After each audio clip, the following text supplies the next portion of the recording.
चला लक्ष द्याल, एक नवीन पॉइंट आहे.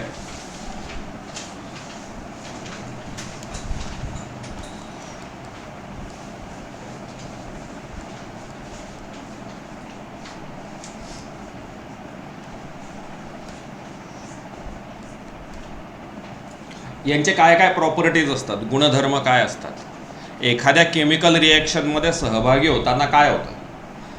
तर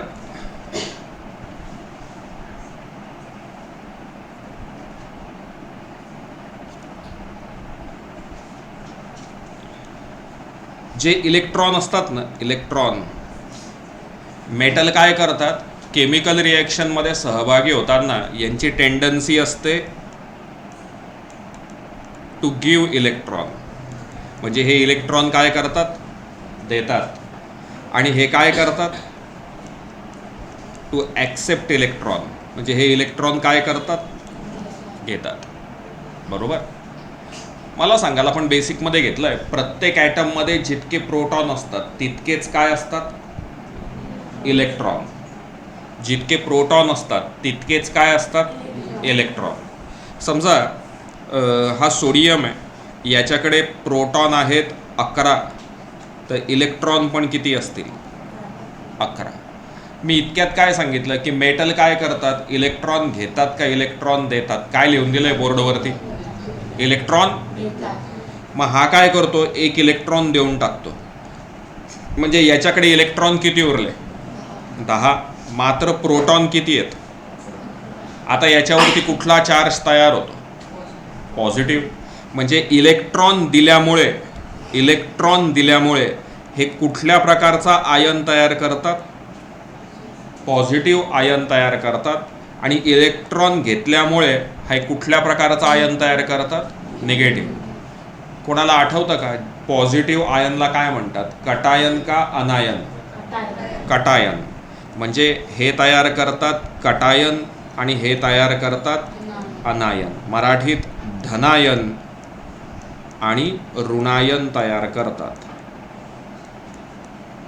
इथपर्यंत लक्षात आलं का, हो का नाही. आपण मागच्या लेक्चरला म्हणजे थोड्या वेळापूर्वीच्या लेक्चरला असं पाहिलं की जे इलेक्ट्रॉन असतात ते इलेक्ट्रॉन हे बाउंड असतात.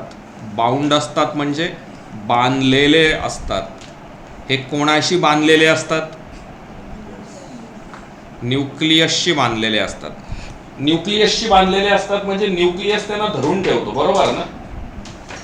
न्यूक्लियस त्यांना जवळ येऊ देतो, म्हणजे लांब जाऊ देतो का नाही जाऊ देत, लांब जाऊ देत नाही. चला आता ॲप्लिकेशन ऑफ माइंड करा, मेंदूचा वापर करा. मला कौतुक वाटेल तुम्ही जर उत्तर दिलं तर. विचार केलात ना तर नक्की जमेल.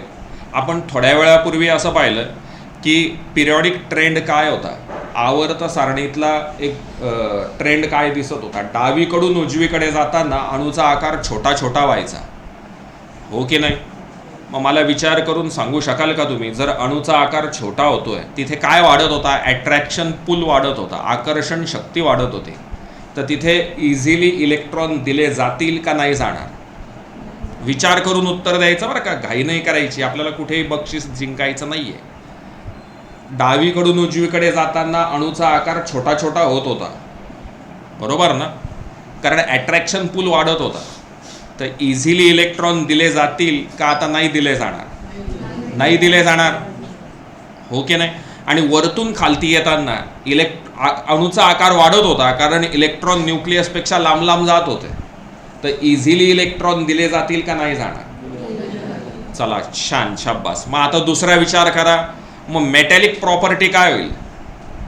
मेटलची टेंडन्सी काय असते, मेटलची टेंडन्सी असते इलेक्ट्रॉन देणे, बरोबर ना. मेटलची टेंडन्सी काय असते. मग डावीकडून उजवीकडे जाताना इलेक्ट्रॉन देण्याची टेंडन्सी वाढत जाईल का कमी होत जाईल. विचार करून उत्तर द्या. डावीकडून उजवीकडे जाताना कारण अणूचा आकार छोटा होतोय, मग इलेक्ट्रॉन देण्याची टेंडन्सी कमी होते. तर मेटॅलिक प्रॉपर्टी, धातू गुण, डावीकडून उजवीकडे जाताना काय होईल, कमी होईल. आणि वरतून खालती येताना धातू गुण काय होईल, वाढेल. चला चेक करूयात, इथे कुठे दिलाय का.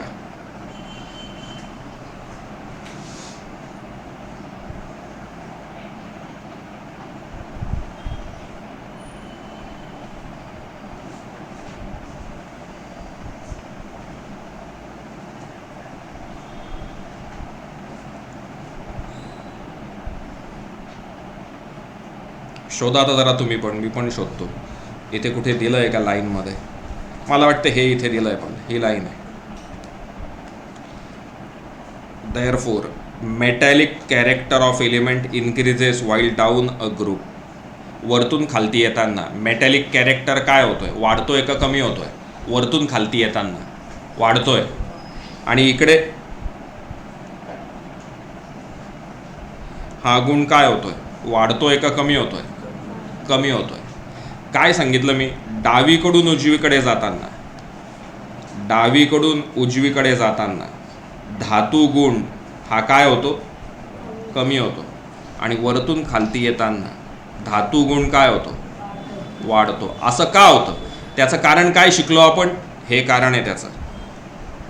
त्याचं कारण काय? तर हे कारण आहे. एकच मिनिट बघतो, एकच मिनिट इथेच थांब, लगेच देतो. याचा सरळ अर्थ काय सांगितला मी? पुन्हा एकदा आपण समजावून घेऊया, म्हणजे तो राहिलेला पार्ट आपल्याला उद्या नीट कव्हर करता येईल, कारण बेस आधी महत्वाचा ठरेल.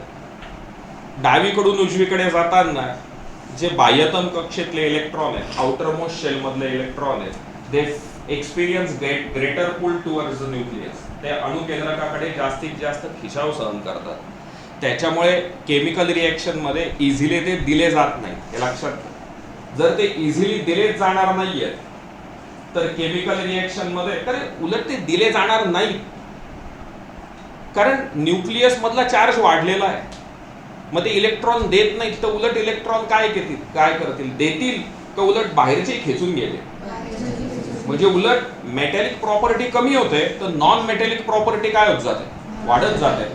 आणि म्हणून कालच्या दिवशी आपण मॉडर्न पिरियडिक टेबल पाहिलं, त्याच्यात आठवतं का?